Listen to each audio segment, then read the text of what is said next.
Tout Israël fit monter l'arche de l'alliance de l'Éternel avec des cris de joie, au son des clairons, des trompettes et des cymbales, et en faisant retentir les luttes et les harpes.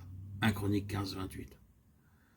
Après qu'on eut amené l'arche de Dieu, on la plaça au milieu de la tente que David avait dressée pour elle. Et l'on offrit devant Dieu des holocaustes et des sacrifices d'action de grâce. 1 Chroniques 16, 1. Lorsque David acheta la parcelle de terre, il désira y amener l'arche de Dieu. Mais une fois de plus, il faillit devant Dieu. Il voulut le faire à l'aide de plans et de moyens mondains. Dans le livre des Nombres, Dieu avait donné son plan céleste pour le transport de l'arche. Aucun homme n'a le pouvoir et l'autorité de changer l'ordre divin.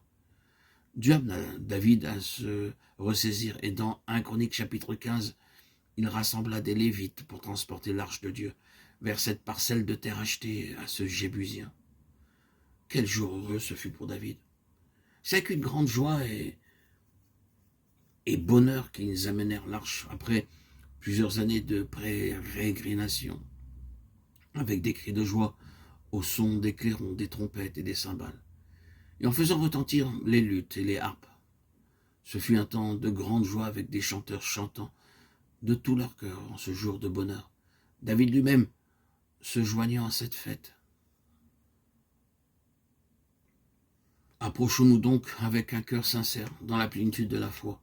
Hébreux 10, 22. Lorsque nous voyons l'arche de Dieu à sa place, nous sommes remplis d'une grande joie. L'arche est un type du Seigneur Jésus-Christ. Il faut que sa juste place lui soit donnée dans votre cœur, votre foyer et dans l'Église. Lorsqu'il en est ainsi, il en résulte une grande joie.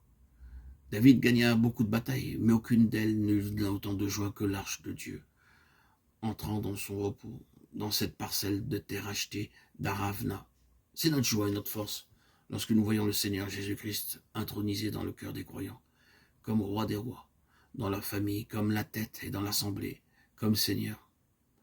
Il y a 3 choses que nous devons observer. Premièrement, le Seigneur Jésus doit être notre tête, personnellement, familialement et dans l'assemblée où nous sommes membres. Ce n'est que lorsque ceci est vrai que nous avons amené l'arche de Dieu dans son juste lieu de repos. C'est notre joie, mais ce n'est encore que le début.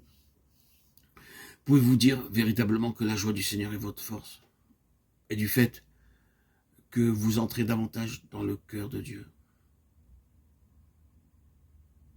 Cette joie grandit-elle? La joie du Seigneur qui est notre réelle force dans toutes les circonstances, dans nos expériences et nos responsabilités, est le secret de la véritable croissance spirituelle.